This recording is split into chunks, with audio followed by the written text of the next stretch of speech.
যখন দেখবেন বৃষ্টি হচ্ছে তখন দোয়া করবেন, দোয়া কবুল হবে ইনশাআল্লাহ। দোয়া করার আগে একবার বলবেন আলহামদুলিল্লাহ, কমপক্ষে একবার বলবেন আলহামদুলিল্লাহি রাব্বিল আলামিন, একবার কমপক্ষে। মানে প্রথমে আল্লাহর প্রশংসা করবেন, তারপর একবার দরুদ পড়বেন আল্লাহুম্মা সাল্লি আলা মুহাম্মাদ ওয়া সাল্লিম, তারপর হাত তুলে দোয়া শুরু করবেন। বৃষ্টি পড়ছে, দোয়া শুরু করে দেন, দোয়া কবুল হবে ইনশাআল্লাহ। আজান দিয়েছে, আজান এবং একামতের মাঝখানের সময়টা আছে, এই সময়টা কাজে লাগান, দোয়া কবুল হবে ইনশাআল্লাহ। নামাজে দাঁড়িয়েছেন, সেজদায় গিয়েছেন, সেজদায় দোয়া করেন, দোয়া কবুল হবে ইনশাআল্লাহ। প্রশ্ন করে অনেকে যে ভাই সেজদায় কি বাংলায় দোয়া করা যাবে? হ্যাঁ যাবে, যদি আপনার নামাজটা নফল নামাজ হয়। কোন নামাজ হয়? ফরজ নামাজে করবেন না, নফল নামাজে করতে পারেন ইনশাআল্লাহ। সেজদায় বান্দা আল্লাহর সবচেয়ে কাছাকাছি থাকে, এই সময়ে বেশি বেশি দোয়া করতে রাসূল সাল্লাল্লাহু আলাইহি ওয়াসাল্লাম তাগিদ দিয়েছেন। দোয়া করলে ডাইরেক্ট কবুল হবে ইনশাআল্লাহ। পিতামাতার খেদমত করে দোয়া করেন, দোয়া কবুল হবে ইনশাআল্লাহ। এখন তো পিতামাতার খেদমত মানুষ করতে চায় না। এটা সেই যুগ যে যুগে পিতামাতার সাথে দাস দাসীর মতো আচরণ করা হয়। সন্তানরা ভুলে গেছো তোমরা যে তোমরাও একদিন পিতামাতা হবা। আমরাও কিন্তু একদিন পিতামাতা হব। যারা বিয়ে শাদী করেছে, সন্তান সন্ততি হয়েছে, তারা জানে এই যে প্রসব বেদনার একটা সেকেন্ড, 1 সেকেন্ড বা 1 মিনিট প্রসব যে বেদনা মায়ের হয়, এর ঋণ আমরা সারা জীবনে শোধ করতে পারবো না। পারবেন? এই কারণেই মায়ের পায়ের নিচ জান্নাতের কথা বলা আছে। মাদের সম্মান আল্লাহর কাছে অনেক বেশি, মেয়েদের সম্মান অনেক বেশি। এই নারীবাদী ফ্যামিলিস্টরা যা বুঝিয়েছে, ইসলাম এমন নয়। তো ইসলাম এমন নয়, ইসলামে মেয়ের মর্যাদা সবচেয়ে উপরে। সেই মেয়েদেরকে আমরা এখন কি করেছি? কাপড় চোপড় সব কমিয়ে কমিয়ে বেপর্দা করে রাস্তায় নামিয়ে দিয়েছে। যদি একটা মানুষ নিজের সম্মান না বোঝে, তাকে সম্মান কেউ দিতে পারে? নিজেকে চিনতে শিখুন। আমাদের সম্মান আল্লাহর কাছে অনেক বেশি। এটা বলছিলাম প্রিয় ভাইয়েরা, মায়ের পায়ের নিচে আল্লাহ পাক সন্তানের বেহেশতের কথা বলেছে। মা বোনদেরকে 4টা কাজ করতে বলো, অনলি 4টা কাজ। 5 ওয়াক্ত নামাজ যদি ঠিকমতো পড়তে পারে, 1 নাম্বার। 2, রমজান মাসে রোজা রাখে। 3 নাম্বার, পর্দা ঠিকঠাক মতো করে। আর 4 নাম্বার, স্বামীর আনুগত্য করে।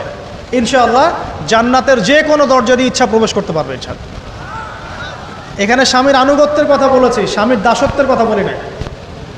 আনুগত্য দাসত্ব এক জিনিস না। আনুগত্য মানে কি? আনুগত্য মানে আপনি স্বামীর যে কোনো ভালো কাজে আপনি তাকে সায় দিবেন, আনুগত্য। নামাজ পড়তে বলেছে, নামাজ পড়তে হবে। পর্দা করতে বলেছে, আপনি পর্দা করবেন। বেপর্দায় যাবেন, আপনি যাবেন না। এটা আনুগত্য। দাসত্ব কি? দাসত্ব হচ্ছে যে সে ভালো মন্দ যাই বলুক আপনি শুনছেন, এটা দাসত্ব। এটা করবেন না। মা বোনরা 4টা কাজ বাসায় গিয়ে আবার শুনিয়ে দিবেন। নবীজি বলেছেন 4টা কাজ কোনো মেয়ে করলে জান্নাতের যে কোনো দরজা দিয়ে ইচ্ছা প্রবেশ করতে পারবে। 1 নাম্বার, 5 ওয়াক্ত সালাত। 2 নাম্বার, রমজান মাসের সওম রোজা। 3 নাম্বার, পর্দা ঠিকঠাক মতো করবে, লজ্জাস্থানের হেফাজত। এবং 4 নাম্বার, স্বামীর আনুগত্য করা। মায়ের খেদমত করে দোয়া করেন, দোয়া কবুল হবে ইনশাআল্লাহ। বাবার খেদমত করে দোয়া করেন, দোয়া কবুল হবে ইনশাআল্লাহ। কোরআন তেলাওয়াত করে দোয়া করেন, দোয়া কবুল হবে ইনশাআল্লাহ। মনে করেন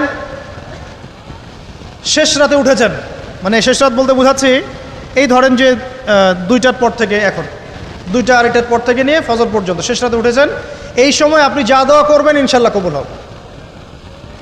হ্যাঁ, বলতে বাধ্য হচ্ছি, এখনকার তরুণ সমাজ ওই 2টা 2:30টার দিকে ওই যে কার কার খেলা থাকে, ওই খেলাগুলো দেখার জন্য ওঠে, তাহাজ্জুদ পড়ার জন্য উঠতে পারে না। অথচ আল্লাহ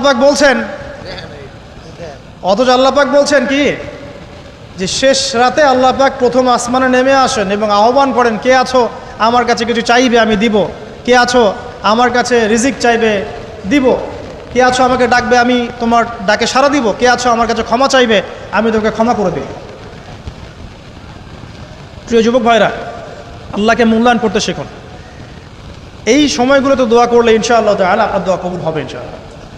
সবচেয়ে ইম্পর্টেন্ট হচ্ছে একটা, যেটা আমরা প্রত্যেক দিন পড়ি, প্রায় 17 রাকাত নামাজ পড়ি আমরা, ফরজ নামাজ।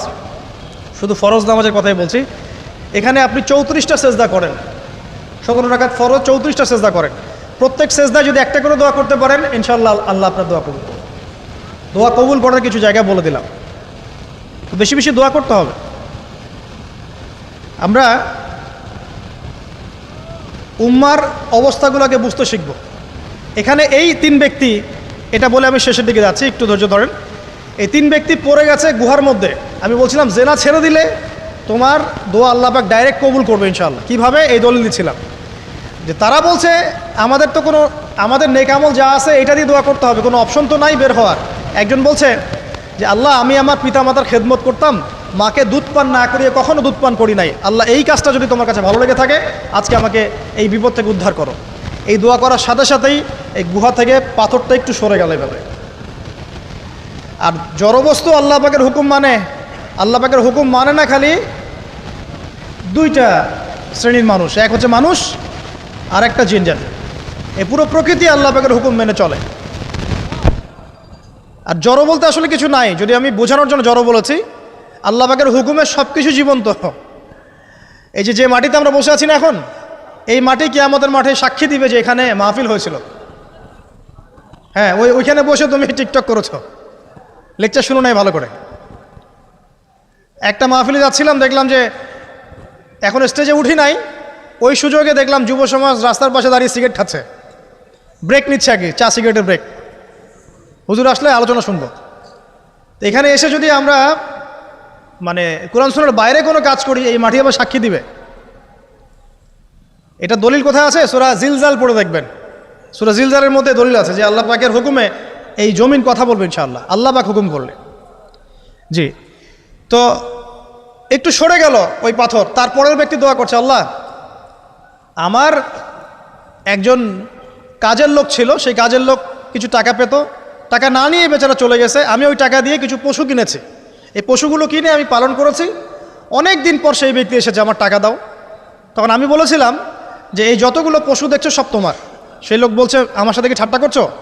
বলছে না, ঠাট্টা করছি না, তোমার টাকা দিয়ে আমি পশু কিনেছিলাম, এই প্রজনন হতে হতে হতে আজকে এতগুলো হয়েছে, সব তোমার, নিয়ে যাও।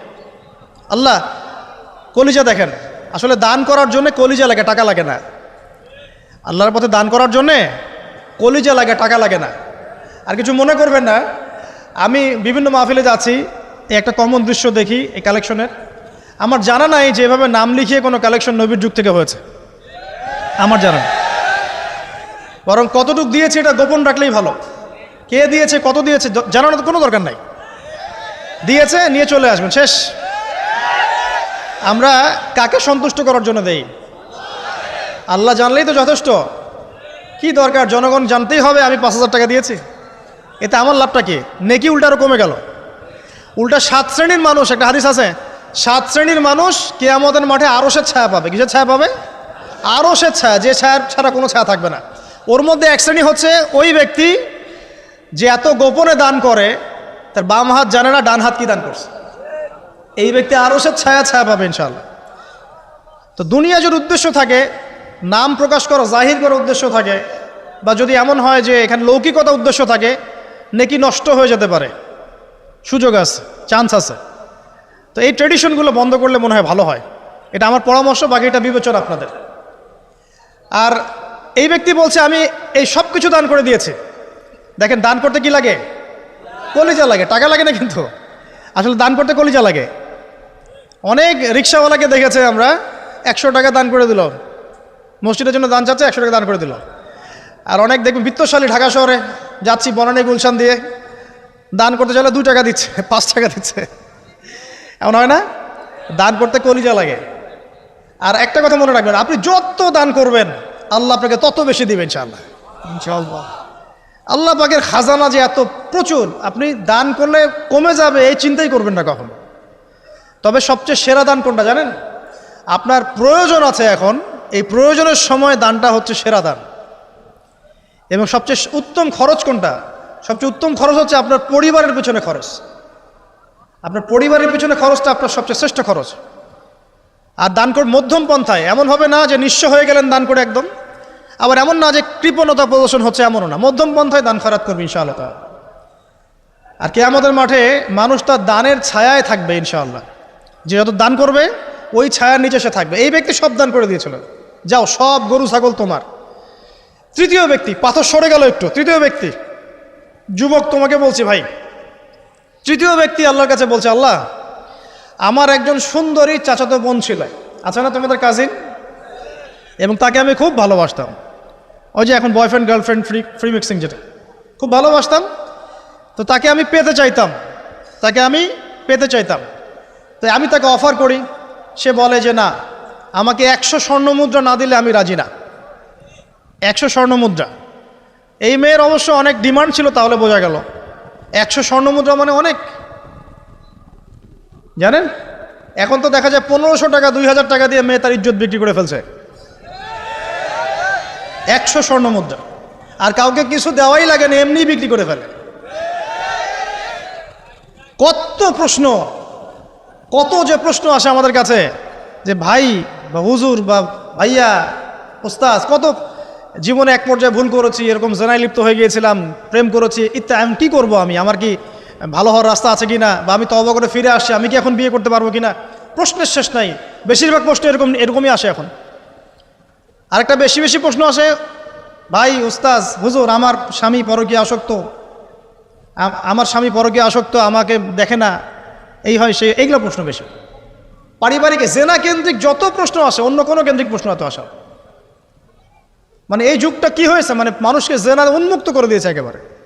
একদম স্কুল লাইফ থেকে শুরু হবে বয়ফ্রেন্ড গার্লফ্রেন্ড ফ্রি মিক্সিং, এই বন্ধু পড়তে পড়তেই জেনা হয়ে যায়। কলেজ লাইফে গিয়ে আরও বড় জেনা। ইউনিভার্সিটিতে গেলে তো আর কোনো পাত্তাই নাই।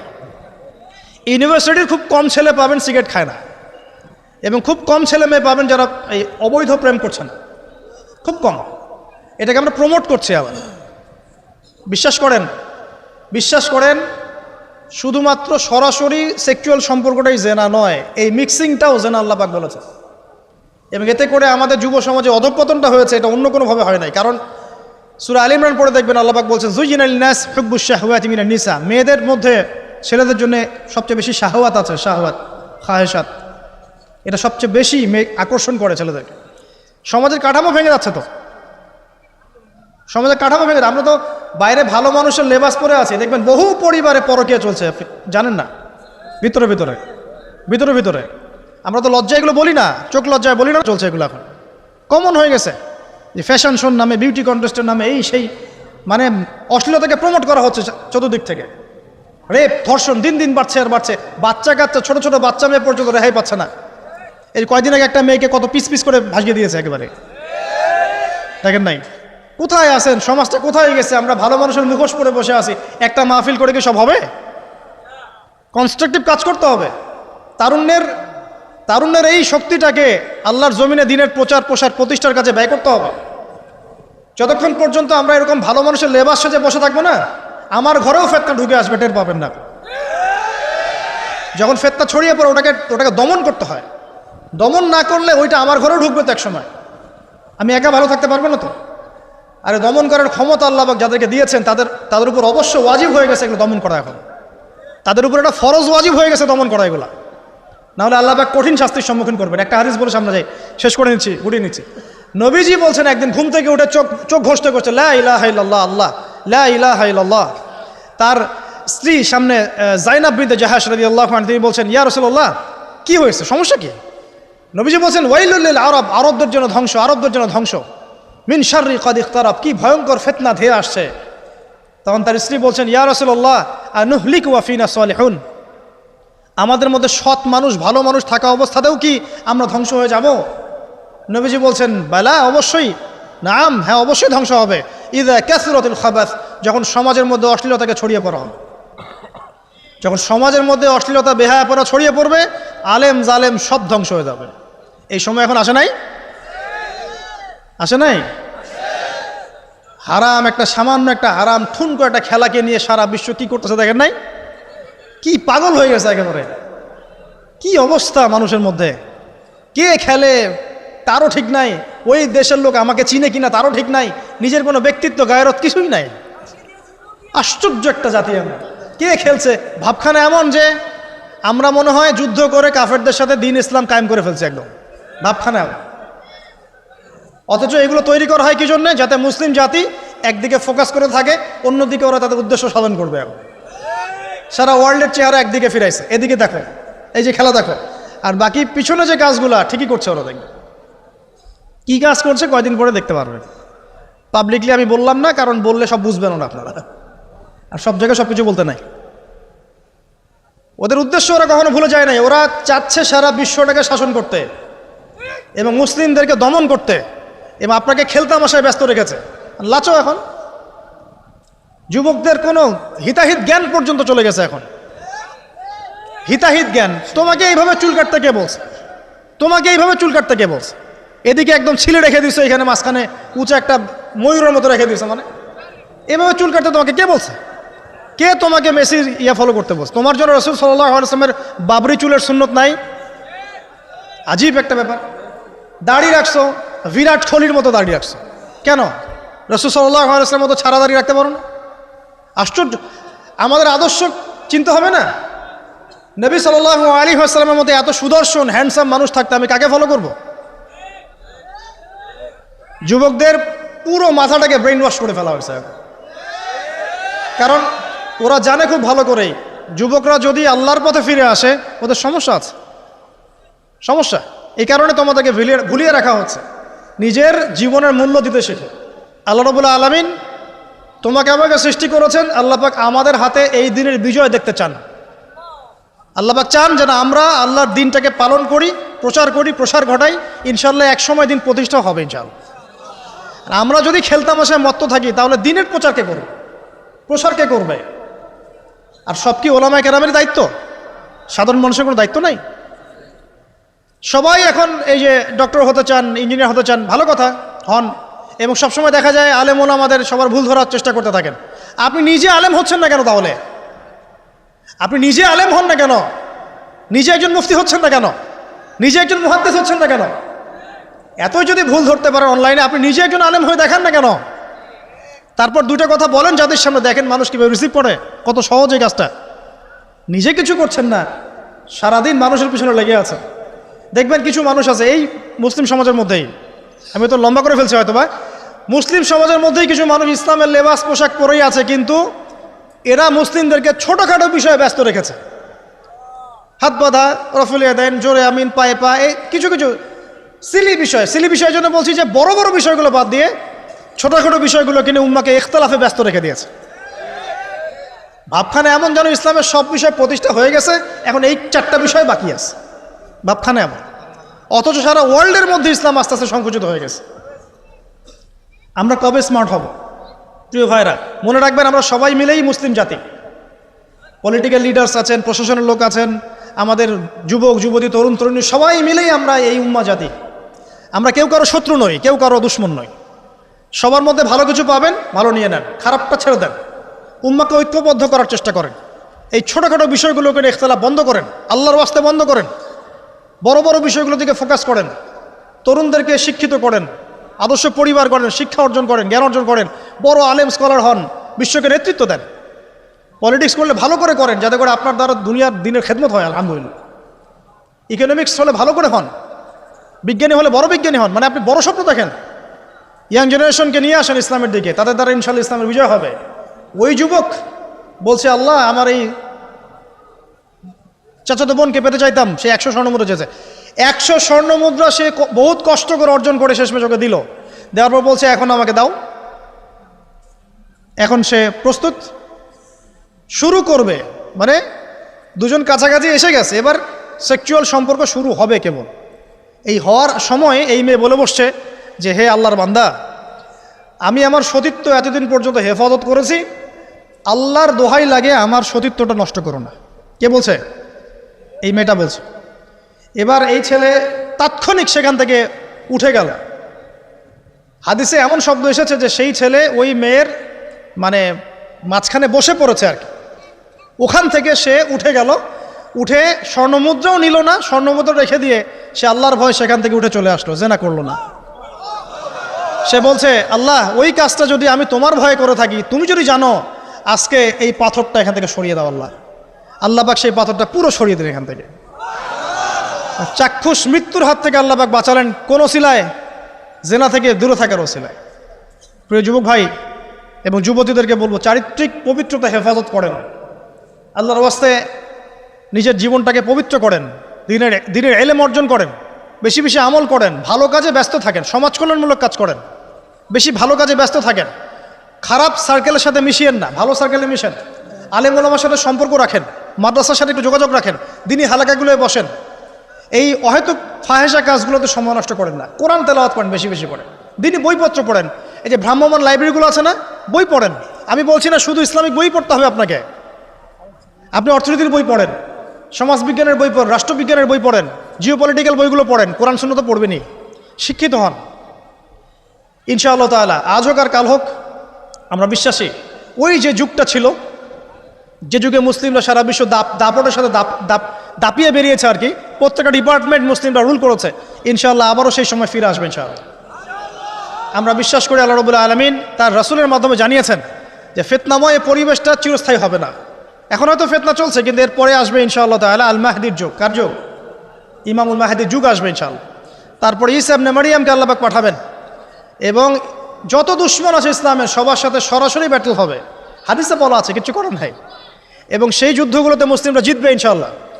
তারপরে সারা বিশ্বে ইসলামী খেলাফা কায়েম হবে ওই জেরুজালেম থেকে ইনশাআল্লাহ আযজা ওয়া জাল। আমরা দোয়া করি আল্লাহ রাব্বুল আলামিন আমাদের যুব সমাজকে যেন কবুল করে নেন, আমিন, এবং তাদেরকে এই জাগতিক ফিতনাগুলো থেকে আল্লাহ পাক হেফাজত করুন। আমাদের সতীত্ব, পবিত্রতা, চরিত্রের সৌন্দর্য আল্লাহ পাক যেন অটুট রাখে, জেনা থেকে আল্লাহ পাক যেন বাঁচিয়ে রাখে। আল্লাহ পাক আমাদের সবাইকে দিনের এলেম অর্জন করার তৌফিক দান করেন, জীবন সম্পর্কে সচেতন হওয়ার তৌফিক দান করেন, সময়কে মূল্যায়নের তৌফিক দান করেন, খাস পর্দায় থাকার তৌফিক দান করেন মা বোনদেরকে, এবং আমাদের মধ্যে উম্মার ঐক্যের জন্য কাজ করার তৌফিক আল্লাহ পাক সবাইকে দান করেন, আমিন।